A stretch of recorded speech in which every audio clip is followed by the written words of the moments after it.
Alright guys, this is News Listener by Angelo. Salamat po sa mga manonood. At if hindi ka pa nakapag-subscribe, please hit the subscribe button. Salamat po. Okay, so pag-usapan naman natin yung balita. Kahapon ata to. Kung saan si Janet Napoles, yung PDAF Queen. Okay, yung Pork Barrel Queen. Kung natatandaan nyo guys, yung merong PDAF scandal noong 2013. Okay? At si Janet Napoles ay na-convict again. Okay? Because meron na siyang before na kaso na na-convict. Tapos meron ng ulit. Okay? Hinatulan siya at yung mga ibang kasama niya. Okay? So let's read more from inquirer.net. Okay? So let's go down here. Sabi dito, so si Janet Lim Napoles, the so-called brain behind the pork barrel scam that prompted a series of criminal charges against lawmakers and other government officials. Kung natatandaan nyo guys, ang daming nasangkot na mga politiko dito sa PDAF scandal na to. Imagine mo, 2013, ano na ngayon? 2025. More than 10 years. Diba? At mukhang si Janet Napoles at yung mga galamay niya, yun lang yung nahatulan. Pero yung mga iba, di ba, nakalaya. Eh, yung iba, senador pa rin. Di ba? Oh, ang galing, no?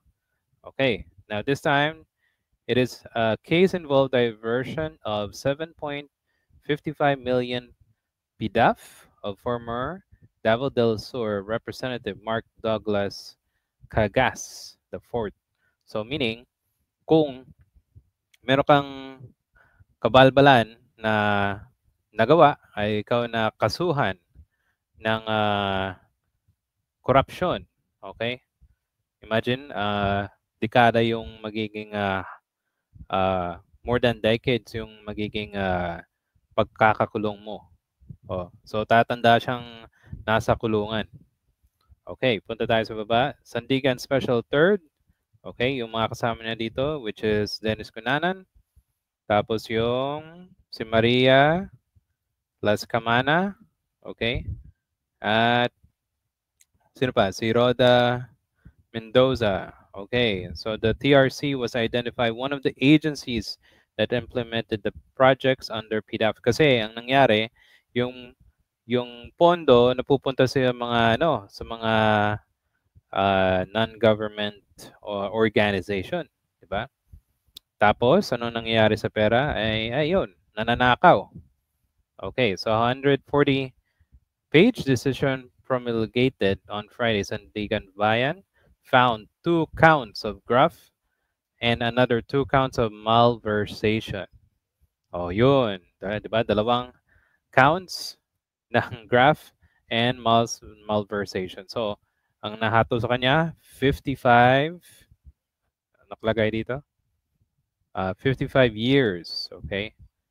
Wait lang. So, punta tayo sa baba. So, Napoles was sentenced prison term of 12 to 20 years for graft. Tapos, yung pinakamatindi, yung 20 to 34 years yung malversation. So, imagine more than like 55 years. Serving multiple prisons and sentences in correctional institute sa Mandaluyong. Okay. So, yung mga ibang kasama niya, syempre, natulan din ng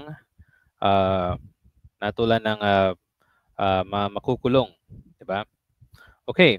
Now dito lang muna tayo, medyo more information about the case. Yung the rest sa ilalim. So papakita ko sa inyo muna kung sino yung mga mga let's just say summarize ng ng PDAF, okay? So punta tayo sa another tab from Gemini. Sabi dito, okay, wait. Palakihin natin. Yan. So, who are involved? Sabi ko kay Gemini. So, yung PDAF, also known as pork barrel scam, was a major political scandal. Yun, 2013. Involved allegedly misused. Yan. So, discretionary fund allocated to members of the Philippine Congress for ghost projects and kickbacks. So, kung meron tayong flood control scandal, meron tayong PDAF nung panahon ni Pinoy, di ba? So here are the key individuals, entities involved. So si Napoles, yung businesswoman, tapos she allegedly used her network of fake NGOs or non-government organization. Tapos yung mga lawmakers naka-receive, di ba? Yan. Tapos si Ben-Hur Loy. So second cousin ni Napoles, tapos assistant. Siya yung whistleblower. So wala na akong idea for now, yun na yun lang muna sa kanila. Political accusation. The scam implicates numerous lawmakers.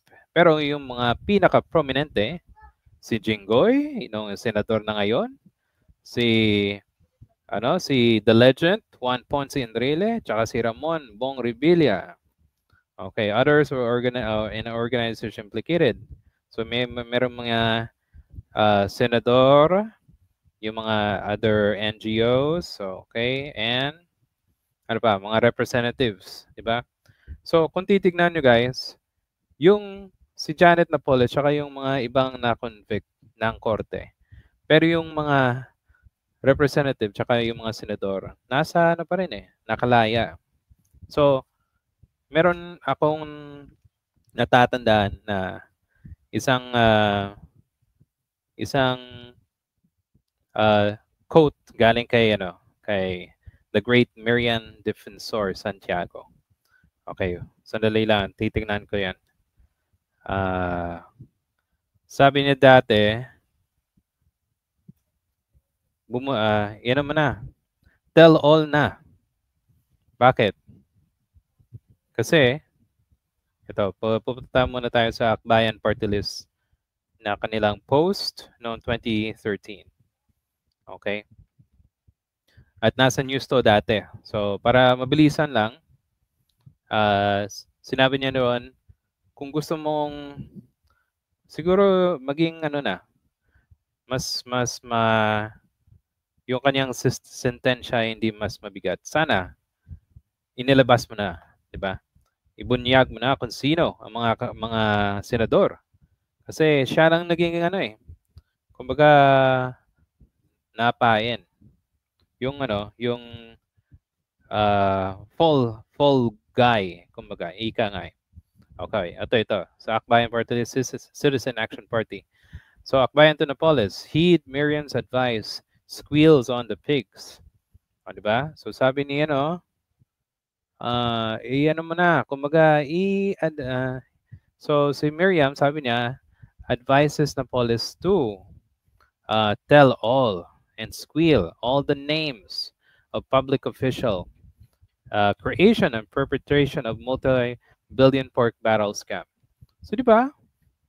Ikaw yung yung nagiging yung nakakulong, ikaw yung nakakulong, ikaw yung kumbaga, ikaw yung nabuntunan, pero yung binigyan mo ng pera, nandun, nakalabas pa rin, di ba?